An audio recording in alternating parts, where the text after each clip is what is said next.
السلام عليكم ورحمة الله وبركاته. الحمد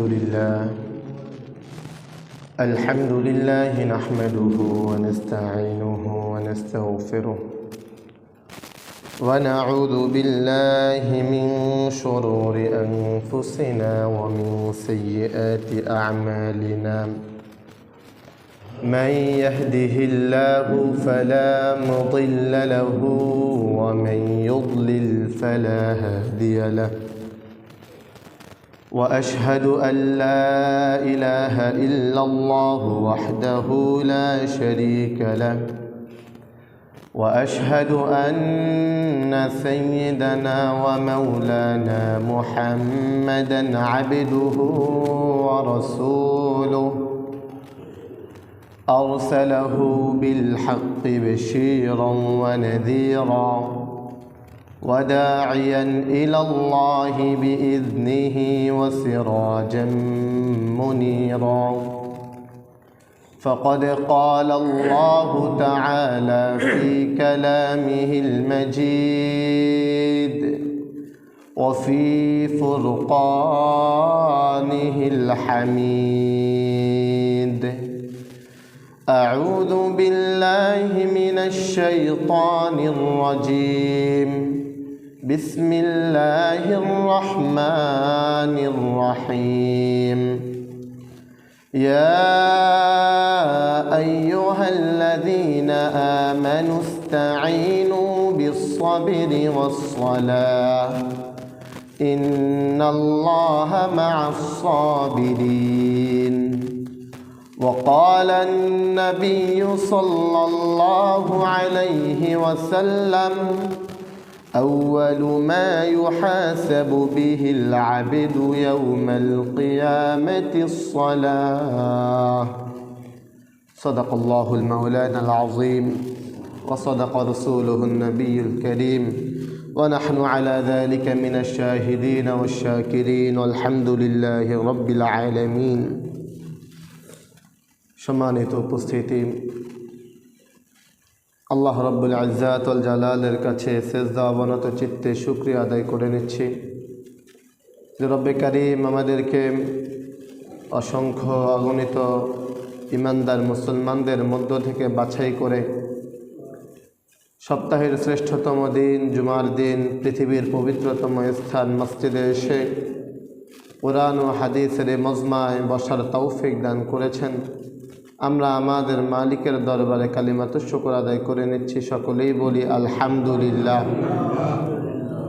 দুরুদ ও রহমত বর্ষিত হোক রহমাতাল লিল আলামিন ইমামুনা কুদওয়াতুনা নবিয়ুনা হযরত মুহাম্মদ মুস্তাফা সাল্লাল্লাহু আলাইহি ওয়াসাল্লামের প্রতি। আল্লাহুম্মা সাল্লি আলাইহি আল্লাহুম্মা বারিক আলাইহি। সম্মানিত মুসল্লিয়ানে ইকরাম, প্রসিদ্ধ অনেকগুলো মত আছে যে রজব মাসেই রাসূলুল্লাহ সাল্লাল্লাহু আলাইহি ওয়াসাল্লামের মেরাজ সংগঠিত হয়েছে। অনেক মত আছে মেরাজ সম্পর্কে। তো রজব মাসে হয়েছে এটার ব্যাপারে অনেক মত আছে। মেরাজে আল্লাহর পক্ষ থেকে রাসূলকে উম্মতের জন্যে রাসূলের জন্যে আল্লাহ রাব্বুল আলামিন অন্যতম একটা হাদিয়া দিয়েছেন, আর সে হাদিয়াটা হলো সলাত। সে হাদিয়ার নাম কি ভাই? সলাত। এই সলাত বান্দার জন্য দিয়েছেন কে? আল্লাহ। আল্লাহ রাব্বুল আলামিন আমাদেরকে দৈনন্দিন তার হুকুম আদায় করার জন্য 5 ওয়াক্ত সালাত দিয়েছেন। সালাত সম্পর্কে আমরা অনেকেই জানি, অনেক আলোচনা আমরা প্রায় শুনি। ইসলামের আলহামদুলিল্লাহ যে বিষয়গুলো আছে এই সকল বিষয়গুলোর আমাদের জানা আছে, কিন্তু মানা নেই। আমরা জানি অনেক বিষয়, কিন্তু আমাদের মানা কম। এজন্য আমাদের তাবলীগের ভাইরা প্রায় বলে থাকেন যে জানার জিন্দেগির চাইতে মানার জিন্দেগি বড় হয়। তো আলহামদুলিল্লাহ, জানার সাথে সাথে আমরা যাতে করে মানতেও পারি, আল্লাহ রাব্বুল আলামিন আমাদেরকে সে তৌফিক দান করুন। সম্মানিত হাজিরিন, আজকের এই সংক্ষিপ্ত সময়ে নামাজ সম্পর্কে, সালাত সম্পর্কে আমরা যত সামান্য কিছু আলোচনা করার চেষ্টা করব ইনশাআল্লাহ। নামাজের গুরুত্ব কেমন? দেখেন, আল্লাহ রব্বুল ইজ্জাত ওয়াল জালাল তিনি তার হুকুম যাকেই দিয়েছেন সেই রবের হুকুম মানতে বাধ্য।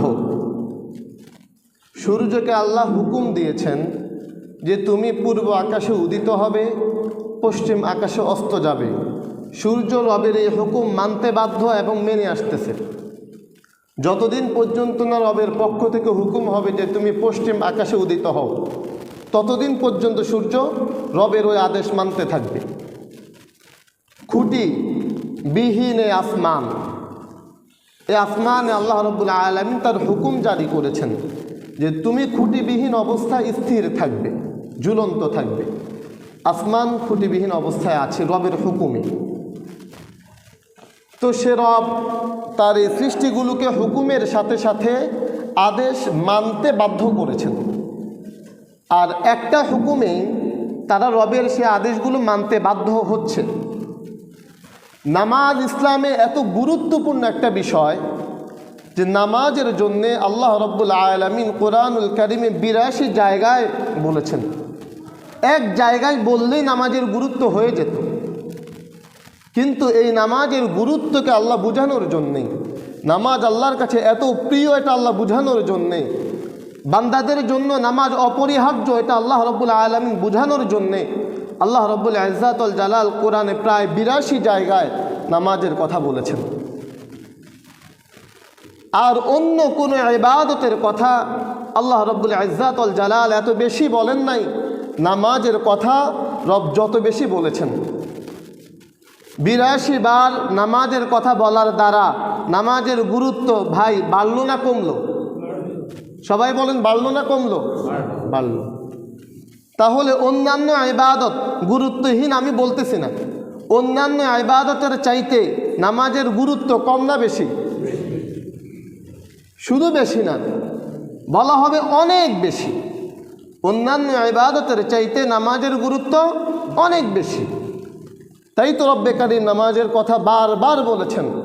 আল্লাহ রাব্বুল ইজ্জাত ওয়াল জালাল বলেন, আকিমিস সালাতা তারাফাইন নাহারি ওয়া যুলাফাম মিনাল লাইল ইন্নাল হাসানাত ইউযহিবুনাস সাইয়্যাত। আল্লাহ বলেন, বান্দা আকিমিস সালাহ, নামাজ কায়েম করো। তারাফাইন নাহারি ওয়া যুলাফাম মিনাল লাইল, দিনের দুই প্রান্তে এবং রাতের অংশে নামাজ কায়েম করো। যদি নামাজ কায়েম করো, ইন্নাল হাসানাত, নিশ্চয় নামাজ, নিশ্চয় ভালো কাজ, ইউযহিবুনাস সাইয়্যাত, বান্দা তোমার গুনাহগুলোকে মিটিয়ে দিবে। সুবহানাল্লাহ। নামাজ পড়লে গুনাহগুলো মিটে যায়। এক নামাজ থেকে আরেক নামাজ পড়লে মধ্যের জায়গার যে গুনাহগুলো, সগীরা গুনাহগুলো, এই গুনাহগুলোকে আল্লাহ মিটিয়ে দেন। ইন্নাল হাসানাত ইউযহিবুনাস সাইয়্যাত। আল্লাহ রাব্বুল আলামিন কোরআন আরেক জায়গায় বলেন, আকিমিস সালাতা লিদুলুকিশ শামসি ইলা গাসাকিল লাইলি ওয়া কুরআনাল ফাজর ইন্না কুরআনাল ফাজরি কানা মাশহুদা। আল্লাহ রাব্বুল আলামিন বলেন, আকিমিস সালাহ, বান্দারা নামাজ কায়েম করো। লিদুলুকিশ শামসি, সূর্য হেলে যাওয়ার পর থেকে, অর্থাৎ জোহর থেকে, ইলা গাসাকিল লাইল, রাত্রি পর্যন্ত, এশা পর্যন্ত। এই সূর্য হেলে যাওয়ার পরে জোহর শুরু হয়, তখন থেকে গাসাকিল লাইল পর্যন্ত এশা। জোহর থেকে এশা পর্যন্ত কয় ওয়াক্ত হয় ভাই? 4 ওয়াক্ত। কি কি? জোহর, তারপরে আসর, মাগরিব, এশা, এই 4 ওয়াক্ত। এরপরে আল্লাহ রাব্বুল আলামিনের কাছে ফজর কত গুরুত্বপূর্ণ। আল্লাহ রাব্বুল ইজ্জাত ওয়াল জালাল 4 ওয়াক্তকে একসাথে করেছেন, ফজরকে আলাদা করেছেন। ওয়া কুরআনাল ফজর, এবং ফজরের কোরআনেও বান্দা তোমরা শামিল হয়ে যাও। কেন? ইন্না কুরআনাল ফাজরি কানা মাশহুদা। কেননা এই ফজরের নামাজ হলো সাক্ষীর নামাজ। এই ফজরের নামাজকে কোট করা হয় আলাদাভাবে, বিশেষভাবে। তা আল্লাহ রাব্বুল ইজ্জাত ওয়াল জালাল দৈনন্দিন আমাদের উপরে 5 ওয়াক্ত নামাজকে ফরজ করেছেন। আল্লাহ আরেক জায়গায় বলেন, ইয়া আইয়ুহাল্লাযীনা আমানুস্তাঈনু বিস-সাবরি ওয়াস-সালাহ। হে ইমানদারগণ, তোমরা আল্লাহ রাব্বুল ইজ্জাত ওয়াল জালালের কাছে সাহায্য প্রার্থনা করো, বিস-সাবরি ধৈর্যের মাধ্যমে, ওয়াস-সালাহ এবং নামাজের মাধ্যমে। নামাজের গুরুত্ব সম্পর্কে কোরআনে অসংখ্য আয়াত দিয়ে আল্লাহ রাব্বুল ইজ্জাত ওয়াল জালাল ভরপুর করে দিয়েছেন। ঈমান আনার পরেই সবচাইতে শ্রেষ্ঠ ইবাদত, সবচাইতে শ্রেষ্ঠ ফরজ, সবচাইতে মর্যাদাবান বান্দিগি হলো সালাত আদায় করা, নামাজ পড়া। আল্লাহ রাব্বুল ইজ্জাত ওয়াল জালাল কতভাবে আমাদেরকে বোঝানোর চেষ্টা করলেন, কত গুরুত্ব দিয়ে দিয়ে বলার চেষ্টা করলেন। তাও যদি বান্দা শুনে, তাও যদি বান্দা নামাজ পড়ে, তাও যদি বান্দা এই নামাজ আদায় করার মাধ্যমে তার গুনাহকে মিটিয়ে বান্দা জাহান্নাম থেকে মুক্তি পেয়ে যদি বান্দা জান্নাতে আসতে পারে, আল্লাহ বারবার করে বোঝানোর চেষ্টা করলেন। প্রিয় ভাই, নামাজ আমাদের জন্য কতটা গুরুত্বপূর্ণ, দ্বীনের জন্য নামাজ কতটা গুরুত্বপূর্ণ। দেহের জন্যে মাথা যতটা গুরুত্বপূর্ণ, নামাজ দ্বীনের জন্য ততটা গুরুত্বপূর্ণ। মাথাহীন, মাথা মস্তকহীন যে দেহ, এই দেহর কোনো মূল্য আছে ভাই? কোনো মূল্য নাই। যেই দেহের মাথা নাই, এই দেহের যেমন কোনো মূল্য নাই।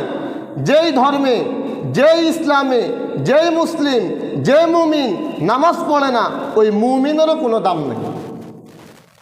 মুমিন দামি হতে হলে তাকে নামাজ পড়তে হবে। নামাজ দ্বীনের জন্য কেমন, ঘরের জন্য খুঁটি যেমন, খুঁটিহীন যেমন ঘর হয় না, নামাজহীন তেমন মুমিন হয় না। নামাজ ছাড়া তেমন মুসলিম হয় না, নামাজ ছাড়া তেমন দ্বীন হয় না। নামাজ এত গুরুত্বপূর্ণ। আমাদের কাছে নামাজের গুরুত্ব কেমন, আর আমাদের পূর্বসূরি আলেম ওলামাদের কাছে নামাজের গুরুত্ব কেমন ছিল, শুধু দুই একটা উদাহরণ দিই। রাসূলের যুগ, সাহাবীদের যুগ, এর পরের যুগ হলো তাবিঈনদের যুগ। মদিনার একজন বিখ্যাত তাবিঈ, এই জায়গাটাতে ভাই আমি সহ আমরা প্রত্যেকেই নিজের সাথে মিলানোর চেষ্টা করবে যে তারাও মানুষ, আমরাও মানুষ, কিন্তু তারা কেমন ছিলেন আর আমরা কেমন। তারা রবের এই হুকুমকে কিভাবে গ্রহণ করেছেন, আর আপনি রবের এই হুকুমকে কিভাবে গ্রহণ করেছি। দেখেন, মদিনার একজন প্রখ্যাত তাবিঈ সাঈদ ইবনুল মুসাইয়িব রাহিমাহুল্লাহ, তার ব্যাপারে বলা হচ্ছে, মানুদিয়া বিসসালাতি 40 সানাতান ইল্লা ওয়া সাঈদুন ফিল মসজিদ। 40 বছর এমন হয়েছে। কত বছর ভাই? 40 বছর এমন হয়েছে যে নামাজের জন্য আজান হচ্ছে, ইল্লা ওয়া সাঈদুন ফিল মসজিদ, আর সাঈদ ইবনুল মুসাইয়িব রাহিমাহুল্লাহ মসজিদে নাই, এমন কখনোই হতো না। সুবহানাল্লাহ। 40টা বছর নামাজের আজান হচ্ছে, সাঈদ ইবনুল মুসাইয়িব রাহিমাহুল্লাহ এর আগেই মসজিদে উপস্থিত হয়ে গেছেন, আজানের আগে মসজিদে উপস্থিত থাকতেন। 40 বছর টানা এমন ছিল তার কাছে নামাজ কত গুরুত্বপূর্ণ ছিল। আরেকজনের ব্যাপারে বলি, তিনি হলেন আমাশ রাহিমাহুল্লাহ। তার ব্যাপারে বলা হচ্ছে প্রায় 70 বছর। কত বছর বললাম ভাই? 70 বছর। বলা হচ্ছে তিনি লাম তাফুতহু তাকবীরাতুল উলা, যে তাকবীর উলা তার থেকে ছুটে নাই, তাকবীর উলা তিনি কখনো ছাড়েন নাই, এমন তার জীবনে হয়েছে প্রায় 70 বছর। তাকবীর উলা বুঝেন ভাই?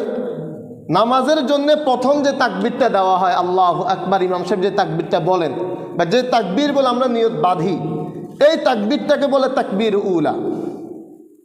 এই আমাশ রাহিমাহুল্লাহ তাকবীর উলা ছুটে নাই প্রায় 70 বছর।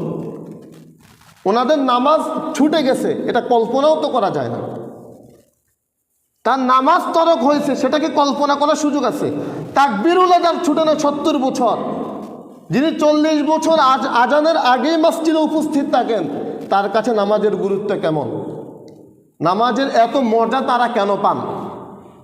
এত মজা পাওয়ার কারণ হলো নামাজির সাথে আল্লাহ কথা বলেন। নামাজের সাথে কে কথা বলে ভাই? আল্লাহ কথা বলেন। তারা এটা দিল থেকে বুঝতে পারতেন, অনুভব করতে পারতেন যে আমার মালিকের সাথে আমার কথোপকথন হচ্ছে, আমি আমার মালিকের দরবারে যাচ্ছি। এজন্য তাদের থেকে নামাজ ছুটতো না। আমরা আমাদের দিল দিয়ে সেটাকে ফিল করতে পারি না, অনুভব করতে পারি না যে আমি আমার মালিকের সামনে দাঁড়ালাম, আমার মালিকের সাথে আমার নামাজে কথোপকথন হয়। এটা যদি আমি আপনি বুঝতে পারতাম, তাহলে আমাদেরও নামাজের গুরুত্ব তেমন হয়ে যেত। আলী রাদিয়াল্লাহু তাআলা আনহু তিনি বলেন, মান ইউরিদু আন ইয়াতাকাল্লাম মা'আল্লাহ ফালইউসাল্লি। কেউ যদি চায় আল্লাহর সাথে কথা বলতে, কার সাথে কথা বলতে ভাই? আল্লাহর সাথে কথা বলতে, তিনি বলেন ফালইউসাল্লি, তাহলে সে যেন নামাজ পড়ে। মুসাল্লি ইউনাজি রাব্বাহ, নামাজি আল্লাহর সাথে কথা বলে। সুবহানাল্লাহ। এই দুনিয়াতে আল্লাহ রাব্বুল ইজ্জাত ওয়াল জালালের একজন রাসূল ছিলেন, যিনি দুনিয়ায় থাকতে আল্লাহর সাথে কথা বলতেন। সে রাসূলের নাম কি ভাই? মুসা আলাইহিস সালাতু ওয়াস সালাম। সবাই বলেন কে? মুসা আলাইহিস সালাতু ওয়াস সালাম। এই মুসা আলাইহিস সালাতু ওয়াস সালাম আল্লাহর সাথে কথা বলার এক পর্বে আল্লাহ রাব্বুল ইজ্জাত ওয়াল জালালকে জিজ্ঞাসা করলেন, হে মালিক, তুকাল্লিমু মাইয়া হাল তুকাল্লিমু আহাদান গায়রি। আল্লাহ, আপনি তো আমার সাথে কথা বলেন, আর কি কারোর সাথে কথা বলবেন? তখন আল্লাহ রাব্বুল ইজ্জাত ওয়াল জালাল বললেন, মুসা তুমি কোথায় আর আমি কোথায়? মুসা আলাইহিস সালাতু ওয়াস সালাম যেন বললেন যে আল্লাহ, আপনি তো পাহাড়ের চূড়ায়, আমি তো পাহাড়ের পাদদেশে। আল্লাহ রাব্বুল ইজ্জাত ওয়াল জালাল বললেন যে না মুসা, তোমার আর আমার মাঝে দূরত্ব তুমি যতটুক মনে করতেছো ততটুক না, তোমার আর আমার মাঝে আরো অনেক বেশি দূরত্ব। সেটা কেমন? আল্লাহ রাব্বুল ইজ্জাত ওয়াল জালাল বলেন, বাইনি ওয়া বাইনাকা ৭০,০০০ হিজাব। তোমার আর আমার মাঝে দূরত্ব হলো ৭০,০০০ পর্দা। কতগুলো পর্দা ভাই? ৭০,০০০ পর্দা। কুল্লা হিজাবিন আলফা সানাতিন, প্রত্যেক পর্দার দূরত্ব একটা থেকে আরেকটা দূরত্ব হলো ১,০০০ বছরের রাস্তা। আনা ওয়ারা আল হিজাব, মুসা আমি এক পাশে তুমি অপর পাশে। এত দূর থেকে মুসা আমি তোমার সাথে কথা বলি। তবে মুসা তুমি জেনে রাখো, মুসা তো জানতে চাইছেন কি যে কারোর সাথে কি কথা বলবেন? তখন আল্লাহ এবার বুঝাচ্ছেন যে মুসা, তোমার এবং আমার দূরত্ব কেমন জানো তুমি? ৭০,০০০ পর্দা, প্রত্যেক পর্দার দূরত্ব হলো ১,০০০ বছরের রাস্তা। সাতাতি উম্মাতুন, অচিরে এমন এক উম্মত দুনিয়ায় যাবে, তাদের সাথে আমার কথা হবে। ফালা হিজাবা বাইনি ওয়া বাইনাহুম, তাদের সাথে এবং আমার মাঝে কোনো পর্দা থাকবে না। তাদের সাথে আমি কথা বলবো, তাদের মাঝে আর আমার মাঝে কোনো পর্দা থাকবে না। তখন মুসা আলাইহিস সালাম জিজ্ঞাসা করলেন, আল্লাহ কখন কথা বলবেন? আল্লাহ যেন বলছেন, ইয হুম ইয়াসজুদুন, যখন আমার সেই বান্দারা সেজদা দিবে তখন আমি আমার বান্দাদের সাথে কথা বলবো। সুবহানাল্লাহ। এজন্যই ইযা সাজাদাল আবদ, বান্দা যখন সেজদা দেয় তখন আল্লাহ রাব্বুল ইজ্জাত ওয়াল জালাল বলেন, মালাইকাতি ও আমার ফেরেশতারা, ইরফা হিজাব বাইনি ওয়া বাইনা আবদি, আমার এবং আমার বান্দার মাঝে যে পর্দা আছে পর্দা সরিয়ে দে। কারণ আমার বান্দার সাথে এখন আমার কথোপকথন হবে, বান্দা এবং আমার মাঝে থেকে পর্দা সরাই দে, কথা বলবে এখন বান্দার সাথে। তারা এটা অনুভব করতেন, ফিল করতেন। আমরা যদি এটা বুঝতে পারতাম যে আমি যখন নামাজ পড়ি তখন আমার মালিক আমার সাথে কথা বলেন। বান্দা যখন বলে আলহামদুলিল্লাহি রাব্বিল আলামিন, আল্লাহ সাথে সাথে জবাব দেন হামিদানি আব্দি। এই বান্দার সাথে নামাজে কথোপকথন চলে রবের। তো ভাই, তারা এটা বুঝতেন যে আমি যখন নামাজে, তখন আমার মালিক আমার সাথে কথা বলেন। এজন্য তারা আগে আগে উপস্থিত হয়ে যেতেন, এজন্য তারা লম্বা সময় নিয়ে নামাজ পড়তেন, লম্বা লম্বা সেজদা দিতেন। উসমান রাদিয়াল্লাহু তাআলা আনহুর ব্যাপারে আসছে যে তিনি একটা নামাজের সেজদা না, নফল সেজদা দিচ্ছেন। সেটা কি? তেলাওয়াতের সেজদা। কোরআনের কারিম তেলাওয়াত করলে তেলাওয়াতের সেজদা আসে, আয়াত, সেজদার আয়াত পড়লে। তিনি একটা তেলাওয়াতের সেজদা দিলেন। এক সাহাবী রাস্তা দিয়ে হেঁটে যাচ্ছে, যাওয়ার সময় তিনি দেখতে পেলেন উসমান রাদিয়াল্লাহু তাআলা আনহু সেজদায় আছে, এবং তিনি পরে আবারও আসতেছেন। আসার পথেও দেখতে পাচ্ছেন যে উসমান রাদিয়াল্লাহু তাআলা আনহু সেজদায় আছেন।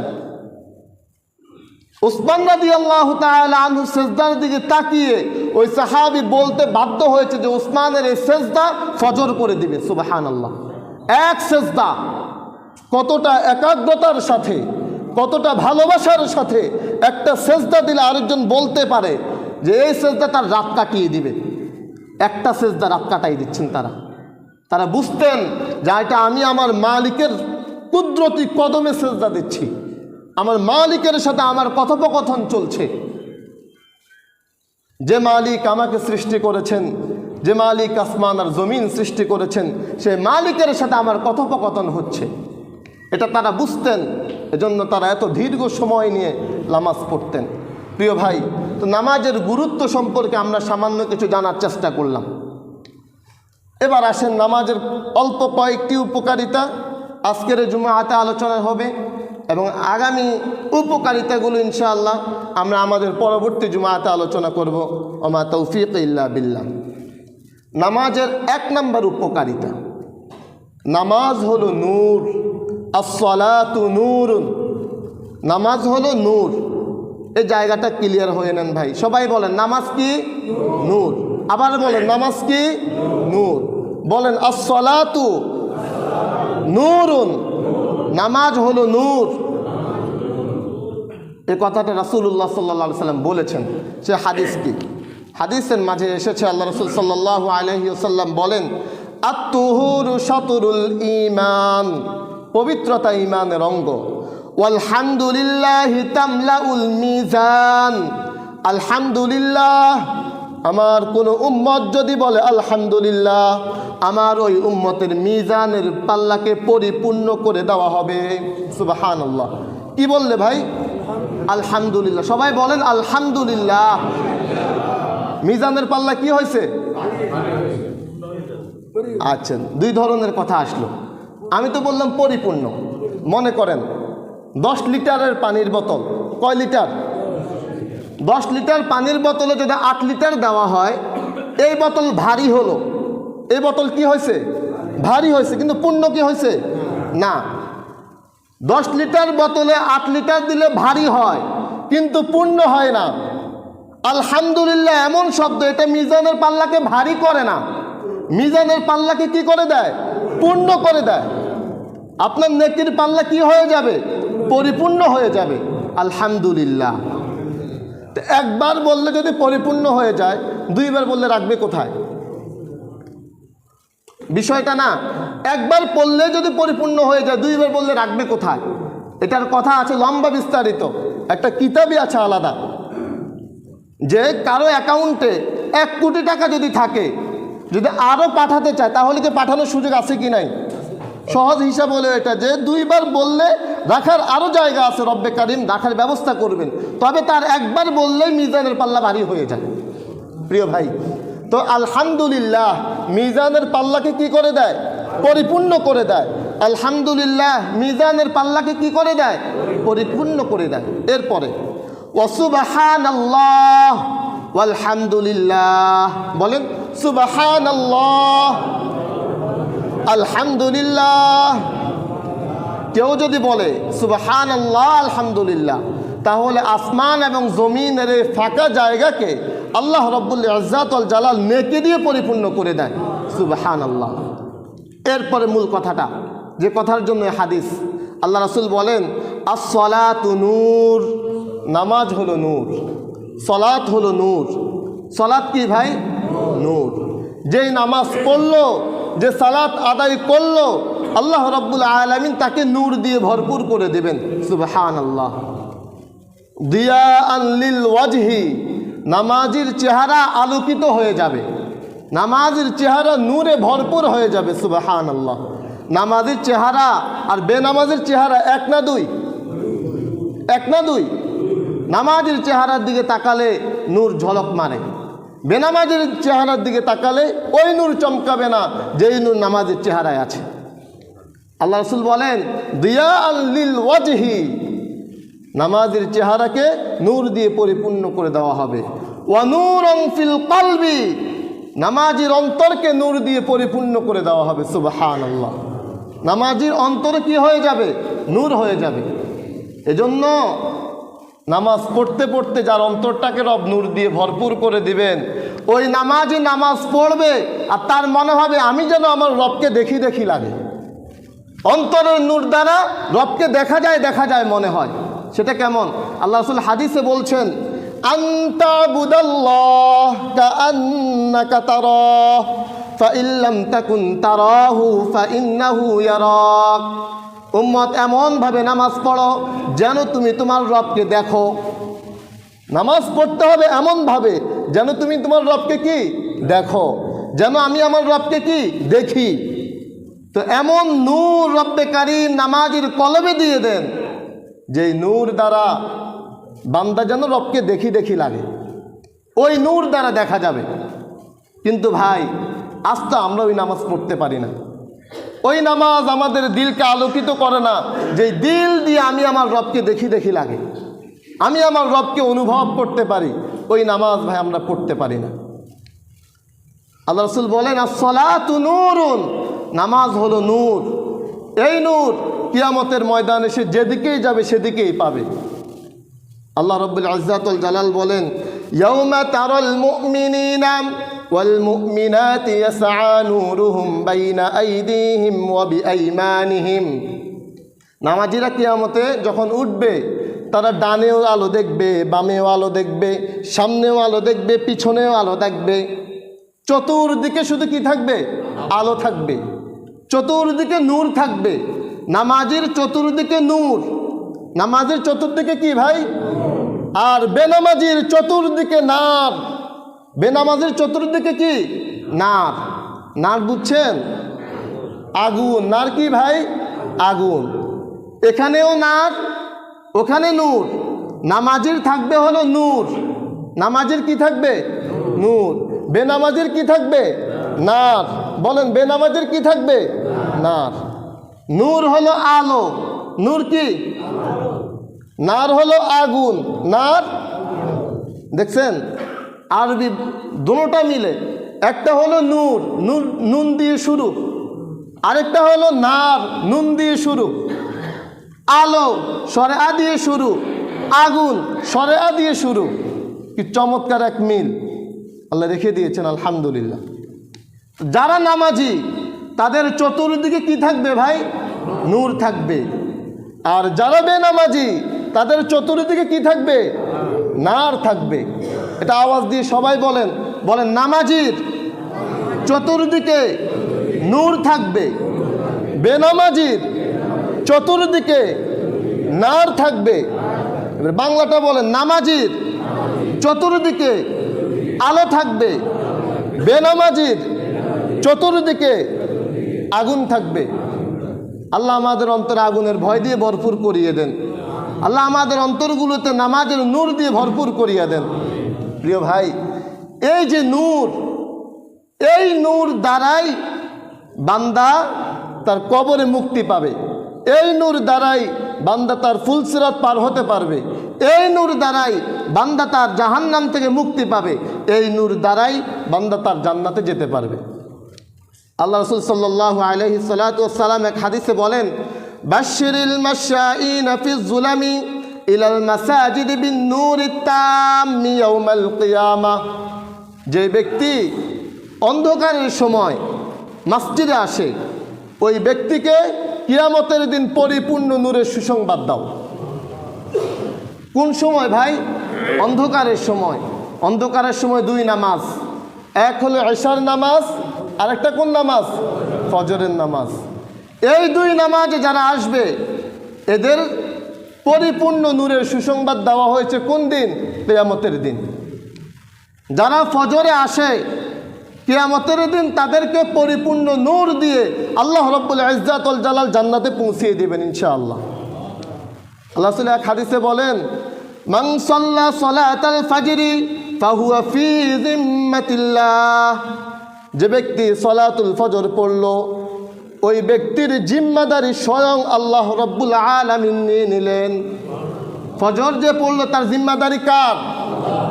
আবার বলেন, ফজরের জিম্মাদারি কে নিয়েছেন? ওই ব্যক্তির হায়াতের জিম্মাদারি আল্লাহ, ওই ব্যক্তির মৃত্যুর জিম্মাদারও আল্লাহ, ওই ব্যক্তির কবরের জিম্মাদারও আল্লাহ, ওই ব্যক্তির হাসরের জিম্মাদারও আল্লাহ, ওই ব্যক্তিকে ফুলসিরাত পার করার জিম্মাদারও আল্লাহ, ওই ব্যক্তিকে জাহান্নাম থেকে মুক্ত করার জিম্মাদার কার? জান্নাতে পৌঁছানোর জিম্মাদার কার? আর যে ফজর পড়লো না তার কি হালাত? ওর জিম্মাদারকে আল্লাহ নিবেন? পরিস্থিতি কত ভয়াবহ চিন্তা করেন ভাইয়া। এই ফজরের নামাজ, ঈশার নামাজ মুনাফিকের জন্য কঠিন। ফজরের নামাজ, ঈশার নামাজ কার জন্য কঠিন? আমার কথা না, স্বয়ং রাসূল সাল্লাল্লাহু আলাইহি সাল্লাম বলেছেন এই দুই নামাজকে মুনাফিকের জন্য কঠিন করে দেওয়া হয়েছে। মুনাফিক এই দুই নামাজে আসতে পারে না। তা আমাদের মধ্যে যদি এগুলো থাকে পরিহার করার চেষ্টা করা। এটা কেন বলি? ভালোবাসার কারণে বলি। রাসূল স্পষ্ট হাদিসে বলছেন, যে ব্যক্তি লাইসা সালাতুন আসকালা আলাল মুনাফিকিনা মিনাল ফজরি ওয়াল ইশা, মুনাফিকের জন্যে দুই ওয়াক্ত সালাতকে ভারী করে দেওয়া হয়েছে, সালাতুল ফজর আর সালাতুল ইশা। এই দুই ওয়াক্তে যদি আমাদের মিস হয়ে থাকে তাহলে এই দুই ওয়াক্তকে আলাদাভাবে গুরুত্ব দিয়ে আদায় করা দরকার, আলাদাভাবে গুরুত্ব দেওয়া দরকার। তো বলছিলাম যে সালাত হলো নূর। সালাত কি ভাই? নূর। এই নূর দিয়েই আমাদেরকে জাহান্নাম থেকে বাঁচতে হবে, জান্নাতে যেতে হবে। যারা নামাজ পড়ে তাদের জন্য নূর, যারা নামাজ পড়ে না তাদের জন্য কি? না। দেখেন আরেকটা হাদিস বলে আমাদের এই আলোচনা শেষ করি এখানে।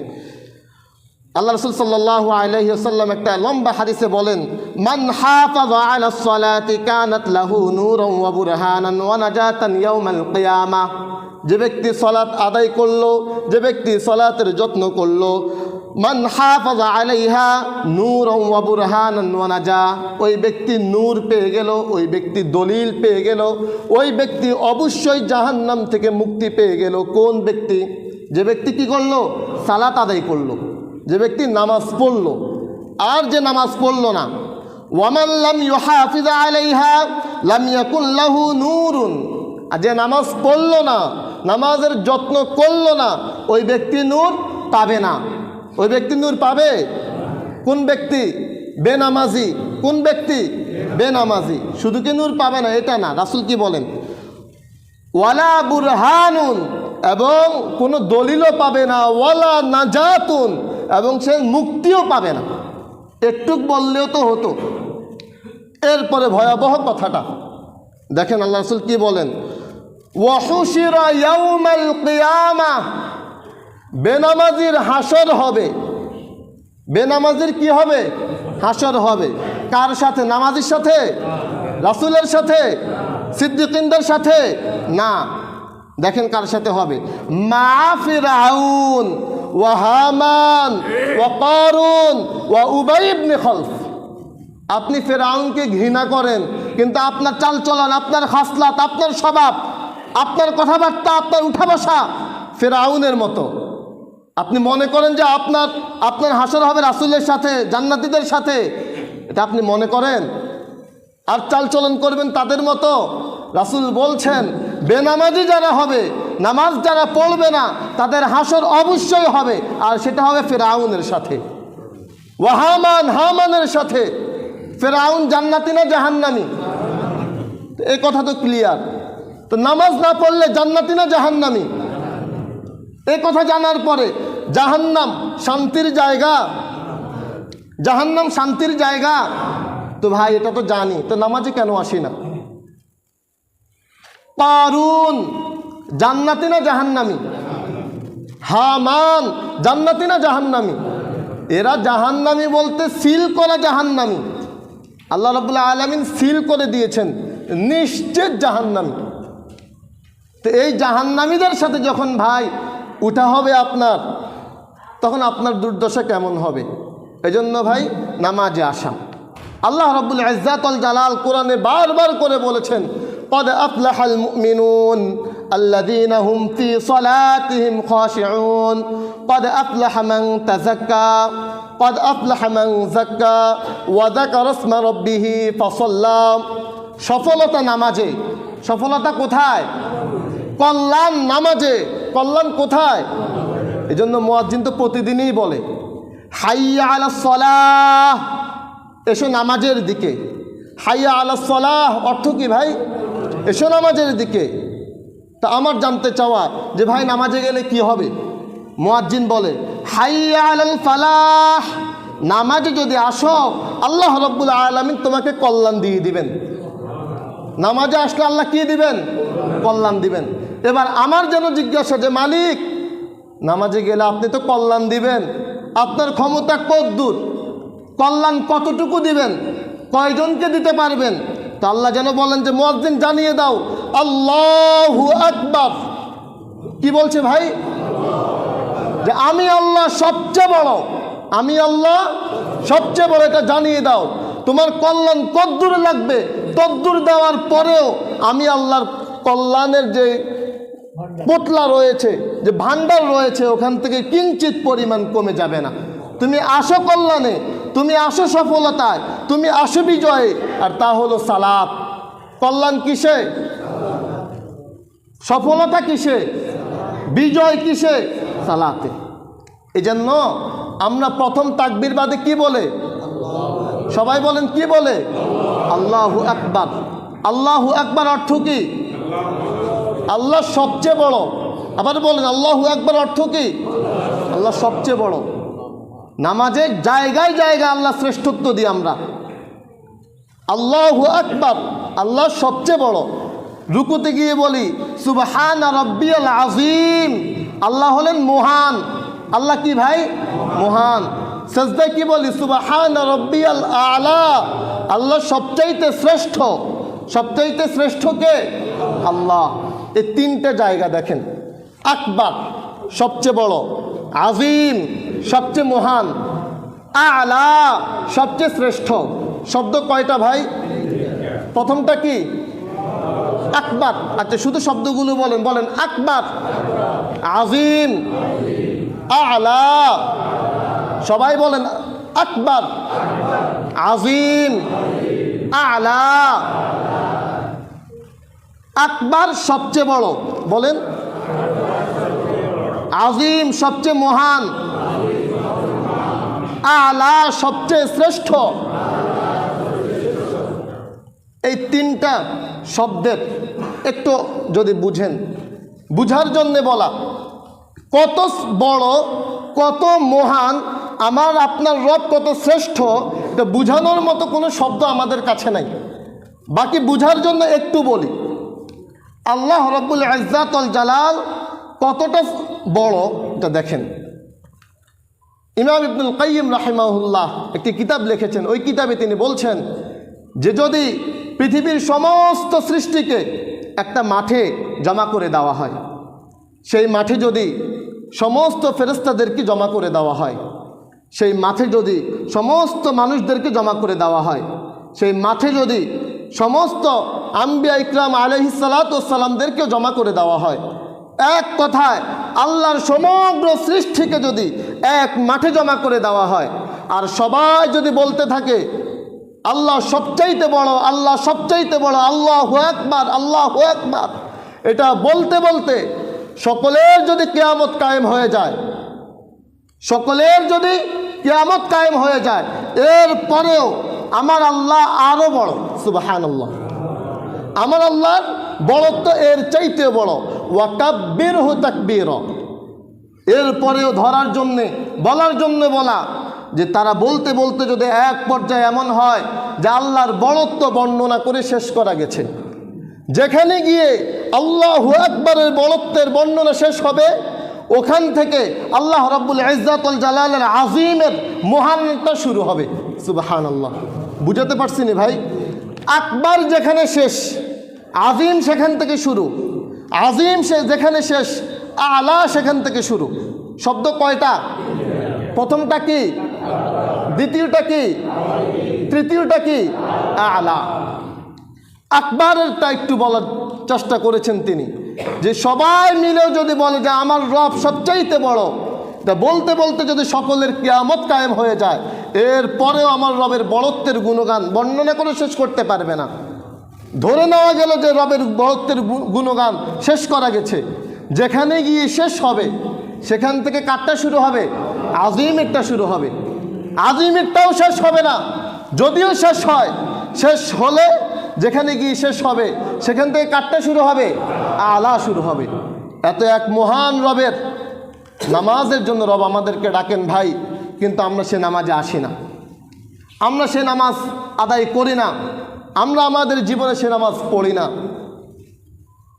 মান তারাকাস সালাতা মুতাআম্মিদান ফাকাদ কাফার, যে ব্যক্তি নামাজ ছেড়ে দিল সে যেন কুফরি করলো। বাইনাল আবদি ওয়া বাইনাল কুফরি, আল্লাহর বান্দা, নবীর উম্মত, ইমানদার, মুমিন, মুসলমানের মাঝে এবং কাফেরের মাঝে, মুশরিকের মাঝে পার্থক্য হলো সলাহ, নামাজ।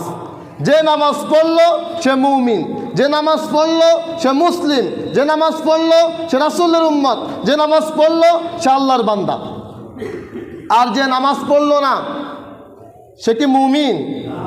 যে নামাজ পড়লো না সে কি রাসূলের উম্মত? না, পরিচয় দেওয়ার সুযোগ নাই, এ অপশন রাখেই নাই রাসূল, যে তুমি নামাজ না পড়ে আমার উম্মত বলে পরিচয় দিবে, এই অপশন এটা নাই। প্রিয় ভাই, আমরা যদি একজন মানুষ মদ খায় রাস্তা দিয়ে হেঁটে, এরা দেখলে ঘৃণা করি, অপছন্দ করি, খারাপ বলে যে মদ খেয়ে মাতাল হয়ে আছে। পৃথিবীর সমস্ত মদ যদি কেউ খায় তার ঈমান চলে যাবে, এমন কথা কোথাও নাই।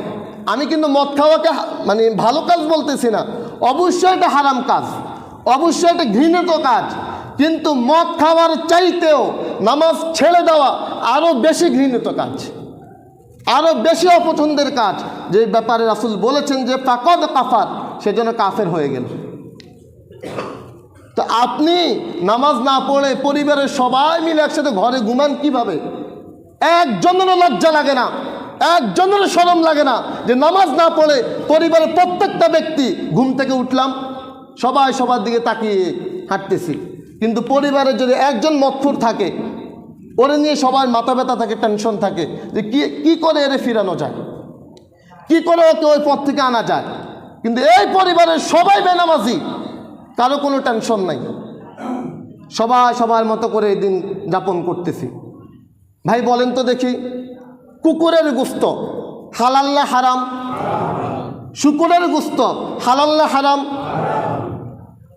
কুকুরের গোস্ত যদি এখানে মনে করেন, আজকে যদি এখানে ঘোষণা হয় এখন যে আজকের নামাজের পরে সুন্দরভাবে সুস্বাদু করে রান্না করে আপনাদেরকে কুকুরের গোস্ত দিয়ে পরিবেশন করা হবে, কে কে খাইবেন ভাই? কেউ খাবেন? কেন খাবেন না? কারণ এটা কি হারাম। হারাম করেছেন কে? এই কুকুরের গোস্ত হারাম করছে কে? তো আল্লাহ, যে আল্লাহ কুকুরের গোস্ত হারাম করছেন, ওই আল্লাহ তো নামাজ ছেড়ে দেওয়া হারাম করছেন। তো ভাই ওই আল্লাহর ওই আদেশ মানলেন আপনি, কিন্তু এই আদেশ কেন মানলেন না? যে আল্লাহ শুকরের গোস্ত হারাম করেছেন, ওই আল্লাহ নামাজ ছেড়ে দেওয়া হারাম করেছেন, তো আল্লাহর ওই আদেশটা আপনি মানলেন, এই আদেশটা কেন মানলেন না ভাই? আমি কি বুঝাতে পারলাম ভাই? তো আল্লাহর এক হারাম মানলেন আপনি, আর এক হারাম কেন ধরলেন? নামাজ পড়া এটা তো ভালো কাজ, আর নামাজ ছেড়ে দেওয়া হালাল না হারাম? তো এটা কেন ছাড়লেন ভাই? ওটা যেমন ছাড়ছেন এটা তো ধরবেন, নামাজ কি করবেন? ধরবেন। কেন? কারণ আল্লাহ নামাজ পড়তে বলেছেন তাই। কুকুরের গোস্ত ছেড়েছেন কেন? পৃথিবীর কোনো বিজ্ঞান এটা বলেছে যে কুকুরের গোস্ত হারাম? পৃথিবীর কোনো বিজ্ঞানকে এটা বলছে না। আমাদেরকে আমাদের কোরআন, আমাদের ইসলাম জানাইছে যে কুকুরের গোস্ত হারাম, এজন্য আমরা এটা খাই না। আমাদের কোরআন, আমাদের ইসলাম জানাইছে যে শুকুরের গোস্ত হারাম, এজন্য আমরা ওটা খাই না। পৃথিবীর কোনো বিজ্ঞান তো এটা আমাদেরকে বলে নাই, আমাদের ধর্ম আমাদেরকে জানানোর কারণে আমরা ওটা ছেড়েছি। তো ভাই আসুন নামাজ পড়ি, নিজেরাও নূরে আলোকিত হই, আমাদের এই সমাজকেও আমরা যাতে একটি নূরের সমাজ, একটা নামাজের সমাজ করতে পারি। আল্লাহ রাব্বুল আলামিন আমাদেরকে সে তৌফিক দান করুন। ওয়া আখিরু দাওয়ানা আলহামদুলিল্লাহি রাব্বিল আলামিন।